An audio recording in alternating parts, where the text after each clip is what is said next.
నమస్కారం అండి బాబు. నమస్కారం రా. ఏంటి ఏండి ఈ చేపలు మీకోసమే పట్టుకొచ్చానండి, తీసుకెళ్ళండి. వద్దురా, ఇవాళ శుక్రవారం నేను నీసి తిన్నాం. అదేంటండి, ఇంట్లో ఉండేది మీరే కదండి, ఇంట్లో వాళ్ళు తింటారండి. ఎవడ చెప్పాడురా నీకు నేను ఇంట్లో వంట చేస్తున్నానని? అయ్యి బాబోయ్, గట్టిగా రకండి, ఊళ్ళో వాళ్ళకి ఎవరికి తెలియదు. తెలిసిందంటే మీ పరువే పోద్ది. నీకు ఎక్స్ట్రాలు బాగా ఎక్కువైనరా, చెప్తా. నీ దగ్గర చేప కొంటాను రా, కానీ నువ్వు అబద్ధం ఆడితే చంపేస్తాను. అదేం చేప? శీలావతి అండి. ఇది నిజంగా శీలావతనా? శీలావతేనండి బాబు. ఇది శీలావతి కాదని తెలిస్తే చచ్చిపోతారు.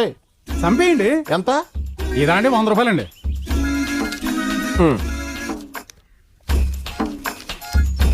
శీలావతి. దీని పొట్టేంట్రా ఎత్తుకుందే? కడుపుతో ఉందండి, జంబీసి ఏపు పెట్టేసుకోండి. అదేంటండి నన్ను కొట్టారు? నన్ను మోసం చేస్తావరా? నేనేం చేశానండి? ఇదే చేప అన్నావురా? ఇది శీలావతి అండి. గర్భవతి నట్టుకుని శీలావతి అని చెప్పి నాకు అమ్మేస్తావా? నా వందలకి అబద్ధాలు చెప్పినందుకు ఈ చేప కూడా అటుకెళ్తా.